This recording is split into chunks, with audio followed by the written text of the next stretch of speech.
नमस्कार दोस्तों, एक बार फिर से आप सभी का हमारे चैनल में स्वागत है।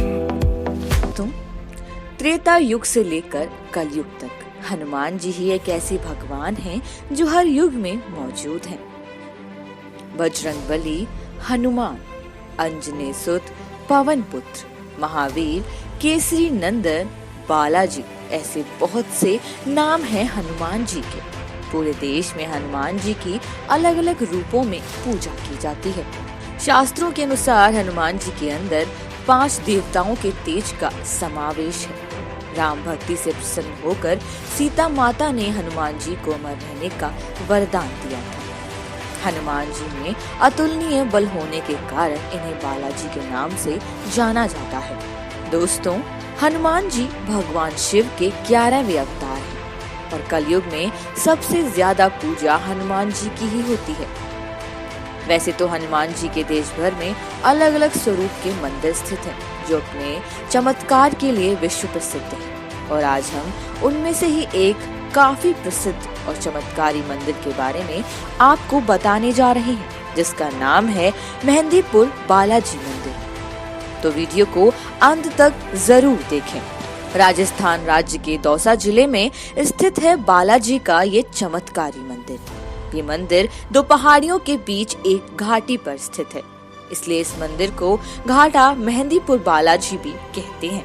यहाँ हनुमान जी बालाजी रूप में विराजमान है। जानकारी के अनुसार ये मंदिर लगभग 1000 साल पुराना है। कहा जाता है कि इस मंदिर में स्थापित बालाजी की मूर्ति किसी के द्वारा तैयार नहीं की गई, बल्कि ये अपने आप धरती में से प्रकट हुई। बालाजी की मूर्ति में बाईं तरफ से एक सूक्ष्म छिद्र से पवित्र जल की धारा निरंतर रूप में बहती रहती है और बालाजी के चरणों में स्थित एक जल कुंड में एकत्रित होती रहती है। इस जल को भक्तगणों को भगवान के चरणामृत के रूप में दे दिया जाता है।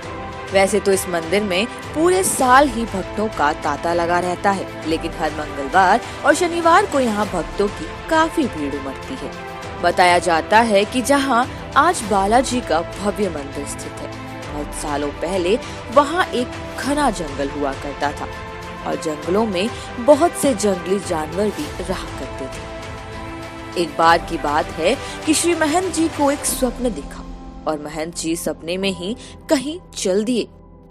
वो कहीं जा रहे थे जिसके बारे में उन्हें खुद ही नहीं पता था। तभी उन्होंने एक बहुत सी अनोखी लीला दिखी, जिसमें हजारों दीपक कहीं से जलते हुए उनकी तरफ आ रहे थे और उनके साथ साथ हाथी, घोड़े की आवाज के साथ साथ बहुत बड़ी फौज भी आ रही थी। उस फौज के प्रधान सेवक ने अपने घोड़े से उतरकर महंत जी को बालाजी महाराज की 3 मूर्तियां दी और उन्हें प्रणाम करके वापस चले गए। ये देखकर महंत जी हैरान रह गए थे और उन्हें डर भी लग रहा था। उसके बाद गोसाई जी वापस आ गए और बार बार इसी विषय में सोचते रहे। जैसे ही उनकी आंख लगी, उन्हें फिर से सपने में वही 3 मूर्तियां दिखाई दी और उनके कानों में आवाज आई कि उठो और मेरी सेवा का भार ग्रहण करो। गोसाई जी को कुछ भी समझ नहीं आ रहा था और अंत में उन्हें हनुमान जी ने दर्शन दिए और पूजा करने के लिए कहा।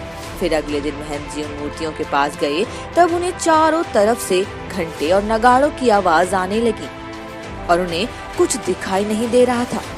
बाद में फिर गोसाई जी ने आसपास के लोगों को इकट्ठा किया और पूरे घटनाक्रम के बारे में बताया, जिसके बाद गोसाई जी और गांव के सभी लोगों ने मिलकर बालाजी महाराज का एक छोटा सा मंदिर बना दिया और फिर पूजा भी होने लगी। जब देश में अंग्रेजों का शासन था तो 1910 में बालाजी महाराज ने अपने सालों पुराने चोला खुद ही त्याग दिया।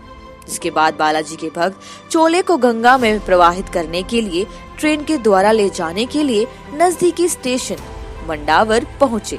स्टेशन पर मौजूद ब्रिटिश स्टेशन मास्टर ने चोले को ले जाने के लिए शुल्क अदा करने के लिए कहा। स्टेशन मास्टर उस चोले का वजन तोलने लगा। कभी चोले का वजन अपने आप ज्यादा हो जाता तो कभी कम हो जाता। इस घटना से स्टेशन मास्टर परेशान हो गया और उसने बालाजी महाराज के चोले को बिना किसी शुल्क के जाने दिया। पूरी दुनिया में बालाजी का ये मंदिर भूत प्रेत, ऊपरी बाधा इत्यादि के निवारण के लिए प्रसिद्ध है। जिस व्यक्ति पर किसी तरह की तंत्र मंत्र शक्ति हावी होती है तो उसका भी इलाज बालाजी महाराज के दरबार में हो जाता है। बालाजी मंदिर में बालाजी के अलावा श्री प्रेतराज सरकार और कोतवाल कप्तान श्री भैरव देव भी विराजमान हैं। जिस व्यक्ति के ऊपर भूत प्रेत का संकट होता है उसे मंदिर में देवताओं को प्रसाद चढ़ाना चाहिए। बालाजी महाराज को लड्डुओं का, श्री प्रेतराज सरकार को चावल का और श्री भैरव जी को काले उड़द का भोग लगाया जाता है। बालाजी के मंदिर में प्रेतराज सरकार को दंडाधिकारी की उपाधि दी गई है। इनकी आराधना बालाजी महाराज के सहायक देवता के रूप में होती है। प्रेतराज सरकार का मुख्य कार्य दुष्ट आत्माओं को दंड देना होता है। बहुत से लोग यहाँ आकर घबरा जाते हैं, लेकिन ऐसा बिल्कुल नहीं है। इसके अलावा बहुत से लोगों का ये मानना होता है कि जिन लोगों पर कोई बाधा होती है उन्हें ही यहाँ पर आना चाहिए। तो भी ये धारणा बिल्कुल गलत है, क्योंकि बालाजी महाराज के मंदिर में कोई भी भक्तगण आ सकता है। कोतवाल कप्तान श्री भैरव देव बालाजी महाराज की सेना के मुखिया हैं।